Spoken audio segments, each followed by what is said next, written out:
Question में हमसे कहा गया है कि हमने px को एक पॉलिनोमियल हमको यहां पर गिवन है p ऑफ x, इसको हमने g ऑफ x इससे डिवाइड करना है।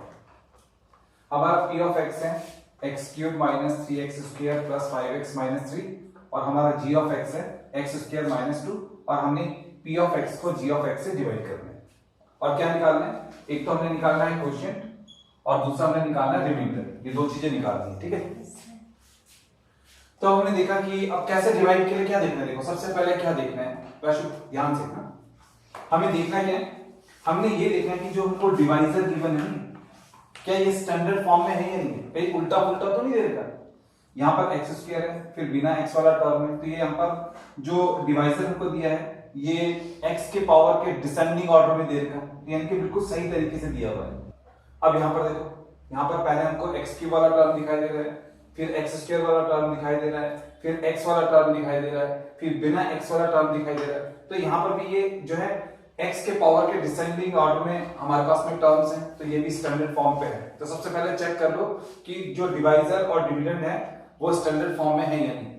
अगर स्टैंडर्ड फॉर्म में तब उसके बाद में डिवाइड करना स्टार्ट करो, नहीं तो पहले उनको स्टैंडर्ड फॉर्म पे लगाओ, एक्स के पावर के डिक्रीजिंग ऑर्डर में उनको लगाओ, ठीक है। अब यहाँ पर बिल्कुल सही तरीके से स्टैंडर्ड फॉर्म पे हमारा डिवाइजर भी है और डिविडेंड भी है। अब हम डिवीजन स्टार्ट करेंगे, तो करना क्या है, सबसे पहले दिखाई दे रहा है एक्स स्क्वायर, यहाँ पर डिवाइजर में, और यहाँ पर हमको क्या दिखाई दे रहा है डिविडेंड में हमको दिखाई दे रहा है एक्स क्यूब। तो जो एक्स क्यूब है उसको लो, ठीक है ना, एक्स क्यूब को हम लेते हैं और उसको एक्स स्क्वायर से डिवाइड कर देते हैं, ठीक है। हमने डिविडेंड एंड डिवाइजर को स्टैंडर्ड फॉर्म पे लगा करके सही तरीके से लिख लिए हैं। अब हम डिविडेंड का जो सबसे फर्स्ट टर्म है उसके डिवाइजर के सबसे फर्स्ट टर्म से डिवाइड करेंगे।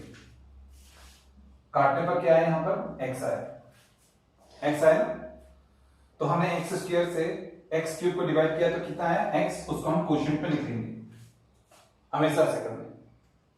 आगे अब एक्स, अब डिवाइजर से इसको ये जो टर्म यहां पर आया उसको मल्टीप्लाई करना है। एक्स स्क्वायर इंटू एक्स कितना हो जाएगा, एक्स क्यूब, आगे एक्स क्यूब, अब ये प्लस का है ये भी प्लस का है, तो प्लस प्लस जा कितना है, यहां पर प्लस आ गया।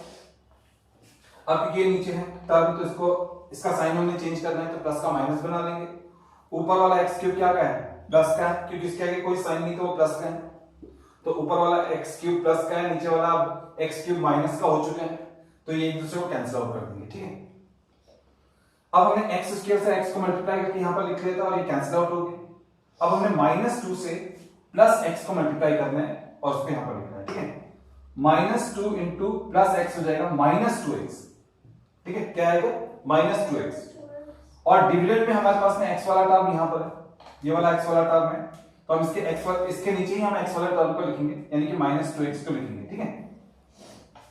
अब इसका भी साइन चेंज होगा क्योंकि नीचे, तो ये इसका भी साइन चेंज होगा, तो ये माइनस से प्लस में हो जाएगा, ठीक है। अब देखो -3x स्क्वायर के नीचे कुछ भी नहीं है, तो ये एज इट इज नीचे नोट डाउन हो जाएगा, -3x square plus 5x plus 2x हो जाएगा प्लस 7x, ठीक है। -3 के नीचे कोई भी टर्म नहीं, तो ये एज इट इज नीचे आ जाएगा, तो आ जाएगा -3। अब हमारा नया डिविडेंड तैयार हो गया, अब हमारे पास में नया डिविडेंड आ गया। अब हमने इस नए डिविडेंड को हमने एक्स स्क्वायर -2 से डिवाइड करना है, तो उसके लिए भी हम यही करेंगे कि पहले वाले टर्म को लेंगे डिविडेंड के और डिवाइजर के पहले वाले टर्म से डिवाइड कर देंगे, ठीक है। हमारे पास में है डिविडेंड में -3x square upon x square, तो अब हम एक्स स्क्वायर से एक्स स्क्वायर को कैंसिल आउट कर लेंगे तो कितना आएगा -3, ठीक है। तो हमने डिवाइजर के पहले टर्म से नए डिविडेंड के पहले टर्म को डिवाइड किया तो आया -3, तो हम इसको क्वोशिएंट पे लिखेंगे -3 को, ठीक है। अब हम ये जो हमने टर्म लिखा है इससे हम डिवाइजर के दोनों टर्म्स को मल्टीप्लाई करेंगे, तो एक्स स्क्वायर -3 जा -3x स्क्वायर, ये आ गया -3x स्क्वायर। अब ये नीचे आया टर्म तो इसका साइन चेंज होगा, ये +3x स्क्वायर हो जाएगा, ऊपर -3x स्क्वायर है, तो ये एक दूसरे को कैंसिल आउट कर देंगे, ठीक है। अब यहां पर कितना है -2 इंटू -3 कितना हो जाएगा, माइनस माइनस जब प्लस, 2 3 जा 6 तो आएगा +6। यहां पर -3 था तो हमने नंबर के नीचे नंबर को लिख लिया, +6 को लिख लिया। अब इसका भी साइन चेंज होगा, ये भी माइनस का हो जाएगा, तो -3 -6 हो जाएगा -9। अब 7x के नीचे कोई भी टर्म नहीं तो हम इसको एज इट इज नीचे नोट डाउन कर देंगे, ठीक है। तो यहां पर आ गया हमारे पास में 7x -9। अब ये हमारा नया डिविडेंड है, अब हमने इसको डिवाइड करना है। लेकिन प्रॉब्लम क्या हो रहा है कि जो नया डिविडेंड है उसमें x का जो पावर है वो कितना है 1, और हमारे डिवाइजर में x का पावर कितना है 2, यानी कि हमारे डिवाइजर का जो डिग्री है, हमारे डिवाइजर में x का जो सबसे हाईएस्ट पावर है 2, वो ये जो हमारा नया डिविडेंड है उसके x के सबसे बड़े पावर से बड़ा है, यानी कि हमारे डिवाइजर का डिग्री बड़ा है, हमारे इस नए डिविडेंड का डिग्री छोटा है।